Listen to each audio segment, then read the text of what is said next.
Também há uma questão importante envolvendo o Supremo Tribunal Federal, já que há uma PEC que trata da mudança dos critérios de escolha para ministros e também eliminando-se a vitalicidade dos ministros que integram a Suprema Corte. Está a PEC já aprovada na CCJ.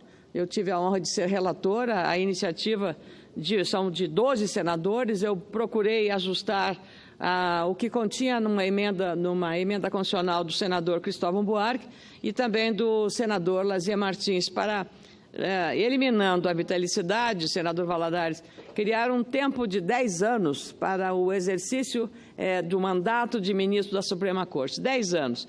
Os países desenvolvidos, os países de democracias muito consolidadas, Estados Unidos, Europa, elas têm mais ou menos, em média, esse período. E também algumas exigências. A indicação, a indicação do ministro pelo presidente da República não tiraria dele a prerrogativa de fazer essa indicação, encaminhar ao Congresso Nacional. Mas adotaríamos também, pelo que foi aprovado na CCJ, o critério de uma lista tríplice que é formada aí pelo presidente do Supremo, do STJ, do Tribunal Superior do Trabalho. Tiramos a Justiça Eleitoral porque o ministro que preside é do Supremo, então seria uma superposição do Supremo, pela Advocacia Geral, pela Defensoria Pública e pela OAB. Isso entendendo que, dessa forma, seria uma escolha técnica para que o presidente da República, em 3 nomes que fossem selecionados por esse grupo de indicadores, de instituições que indicariam o candidato, pudesse, então, o presidente encaminhar ao Supremo Tribunal Federal e nós aqui continuaríamos com a prerrogativa na CCJ de fazer a sabatina e também de aprovar ou não o indicado pelo presidente da República dessa lista tríplice que ele teria a opção de fazer. Outras 2 questões importantes nessa emenda constitucional, e agora o Supremo está, digamos, sendo vigiado também, fiscalizado pela população que acompanha as decisões importantes naquela corte, é que para participar, para integrar a lista tríplice, o indicado não pode ter exercido função no Poder Executivo 4 anos antes, uma espécie de carência para poder ser indicado.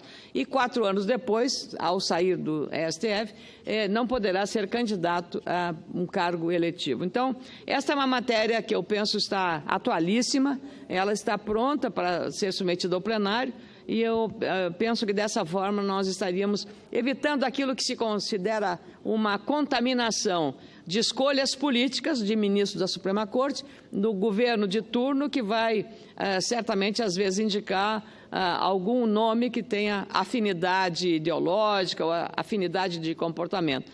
Felizmente, as últimas indicações têm mostrado, especialmente no caso do ministro Fachin, do ministro Alexandre de Moraes, que essa contaminação está sendo gradativamente eliminada pela conduta desses ministros em julgamentos extremamente importantes que o país está acompanhando, inclusive naqueles que dizem respeito à questão da prisão em segunda instância.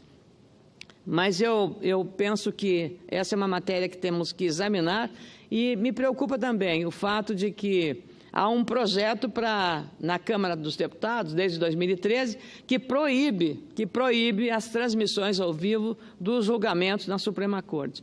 Eu penso que nós não podemos, no momento de plena transparência, em que nós aqui somos vigiados. Claro, pode alguém argumentar, mas essa é uma casa política, tem que ser assim? Claro que é uma casa política, mas eu me considero uma servidora pública, assim como um magistrado, em qualquer instância, ele é também um servidor público, porque o salário é pago pela sociedade. E a sociedade tem o direito de saber como está decidindo e por que está decidindo. Você observa alguns votos de ministros, são votos absolutamente técnicos, votos baseados na interpretação da chamada hermenêutica do texto constitucional, mas você vê outros embates naquela corte que são, eu diria assim, quase uma pregação político-partidária, vamos entender assim, porque não dá para tapar o sol com a peneira. E é isso que leva a sociedade também a questionar como é. Agora, proibir ou cercear a transmissão ao vivo